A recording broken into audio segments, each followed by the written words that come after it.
There is a book about Confucius which argues that before you can um, really define the historic Confucius, you have to understand whose Confucius you're talking about, because Confucius formed part of the master narrative through successive generations, particularly in China.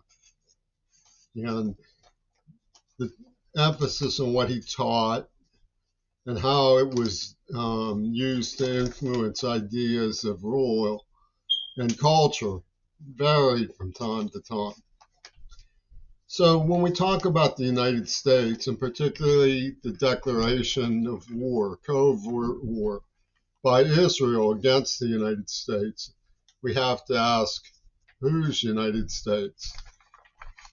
And of course, one simple answer is Kennedy's United States, because he was killed as part of the Texas School Book, which was written by an Israeli and left at the University of Pittsburgh in the 70s. But more importantly, I think it's Eisenhower, United States. And the reason I say that is that when Eisenhower was forced into the hospital by a heart condition, he was aroused by the way that Israel and Britain pounced on Nasser's Egypt. They tried to take the Suez Canal behind Eisenhower's back while he was infirm, and he rallied and put a stop to it. But it shows you what sort of mentality those who went on to kill Kennedy bring to the table when it comes to respect for the United States. It's something that they don't do out of friendship. They do it out of practical considerations of whether they have the power to betray us. And it's clear now that maybe I should define who it's clear to. There's a group of people online who were children of World War II veterans whose standard education was sufficient to clarify for the most entire culture the difference between right and wrong. And as a result, we stood up and defeated that era's rise of barbarism in Europe and Japan. It was something just sort of treasure house standard education about the way that we just said no to all of that. And the question is to many of these people who are the children of Eisenhower, how do you explain that it's not part of our character anymore to say no, that's wrong, automatically to what's the Israeli freak show and flunkies are releasing against the innocent people of Gaza? Why is it so difficult for this generation of Americans to identify with and take a stand for protecting the weak and the innocent when it was so easy in the older generation? One woman wrote to me, because I'm deaf, caring is hard. People get away with not paying attention. Too much stimulation with BS, Kardashians, etc. Plus, a lot is fake news, so people don't know what the truth is. Trump has changed the news. She said, I appreciate you. I have to go to work. I think that there is some appreciation for people who are trying to sort out what has gone wrong. She says with an exclamation point, Trump wants to be friends with Israel. And that the reason that this is happening is because our values have changed. Well, want to explore that a little bit because Martha Gellhorn was a correspondent for Collier's magazine who wrote to me once. She was Eleanor Roosevelt's best friend. And she, I compare sometimes with another of my favorite writers of polemics about World War II, Herbert Agar, the author of A Time for Greatness, which was made into a war paper edition for the Marines.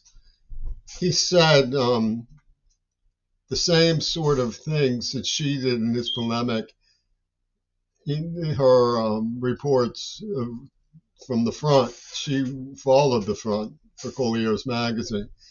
But it's not so much always what they say that distinguishes them as members of that generation. It's what they do not say, because it's not necessary to say. It's certain assumptions that form the foundation of their standard education. And where did those assumptions disappear to? The children of Eisenhower have a lot to explain about what we've allowed to have happen. Joe McCarthy's pugilism and nonsense have turned into this romance with cartoon fascism that forms Trump's fan base. And we also have a world where it's more than just the military-industrial complex now. There's a sort of switchboard control tower operating through media that uses artificial intelligence style to signal through home computers profiled members of the consumer society. So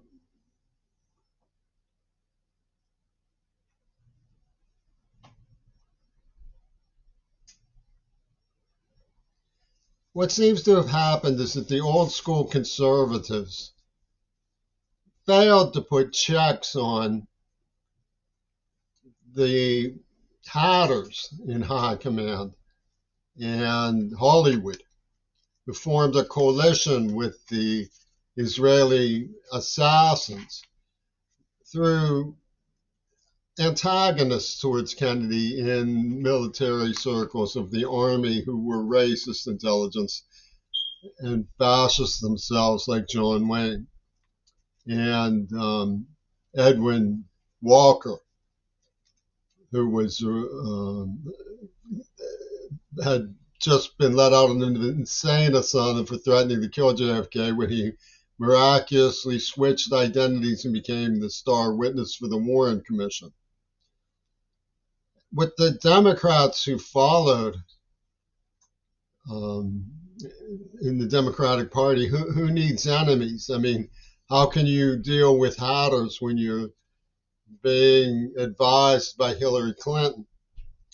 So what we see in Highland Park in Pittsburgh, why they attacked me, they weakened me. They used a symbol of Nazi Germany, a girl who was in their military, who seduced me as a symbol of capture and enslavement of America to Nazi Germany. And the city of Pittsburgh to this day allows them to get away with it. So does Tacoma Intelligence in Seattle, because of the Israelis' control system that's in place. They have members of the NAACP who do like this to me after lunch and point canes at me like they're going to shoot me. And they use symbols of Tive and Kirshner. They've done terrible things to me. I'm Parkinson's paralyzed, and they poison me in the mouth. I mean, you can't trust their food. Their food is just like the humanitarian foundation, supposedly, that just lines up Palestinians and shoots them, and then feeds the ones that they don't shoot. You never know what you're going to get in the state of Washington when you eat at the Commons. But what they did was they operated through East End Cooperative Ministry. They played a game of how dare you have a life better than mine, where they just voided the Hippocratic Oath, which is first do no harm, so that people could feel safe helping one another. They don't want people to feel safe helping one another. One of their African intelligence operators believed very devoutly in hospital violence. And it was easy to see why a hospital error had put him in a wheelchair. But guided by the idea that people won't change until it's inflicted on them, he cared about me. But he still serially cooperated with the people who had written the Texas School Book in their hospital violence crimes. What I believe happened with the case of the NAACP in Pittsburgh is that Donald Trump went around and said, if you care, I will overload you with cares to care about. And he said the world is so full of care that anybody who shows any sensitivity should be broken of that proclivity. So he assassinated our hopes and our rights to know with the help of the Israelis. So when I say that Israel has declared war on the United States of America, that is a fact. But it's not Donald Trump's America that they've declared war on, by no means. What they've declared war on is Eisenhower's America. And the children of Eisenhower, although they're groping to try to thread the explanations that they give around the landmines of Vietnam, Iraq, Trump, Bush, Reagan, Trump, they have no skill. For one reason, because they refuse to man up about the Texas School Book, which shows that one of the three prime movers of the Israeli terrorism and assassination and overthrow and revolt and revolution against the United States of America are Yoko Ono, Donald Trump, and Netanyahu, all of whom targeted my father, who was a school bus driver in retirement, and through the Green Party of Germany with the help of squads in the NAACP who see the situation as inclusive of them in a game of every man for himself. I fault the administration and the children of Eisenhower for allowing themselves to become sandbaggers. A crucial issue of the Texas School Book is that the 60s, which became an era of reckless abandon, were slammed into a brick wall, which is the foundational issue of Donald Trump's ascendancy that gives bray to Netanyahu to being the moral empire. And that was, of course, the AIDS attack. That was considered to be moral war and holy war.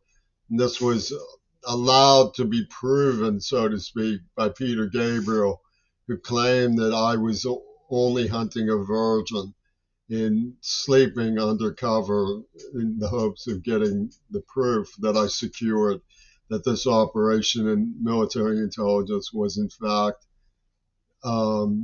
operating in the state of Maine and Pennsylvania and Washington with the help of the Israeli militia who killed the Kennedys. We have a situation in America where we pretend that things aren't as bad as they are because of cultural forces. You have, skateboard culture, Major League Baseball, football culture, everyday cares of women, schools, colleges. Although they are assailed, we take the situation as more or less business as usual. And we're haunted by the debt scene, so we hope that Donald Trump builds prosperity that we can reform. for redistribution of wealth downward so that we don't lose our lower and middle classes to death, disease, and ignorance. And as a result of this, Israel has been able to operate openly. I remember when John F. Kennedy Jr. was killed, they were screaming on the corner cafe in their walkie-talkies, and one of these Pennsylvanians who goes along with it, Urbanek, I believe his name was, had gone there to scope the situation, I believe, very clearly.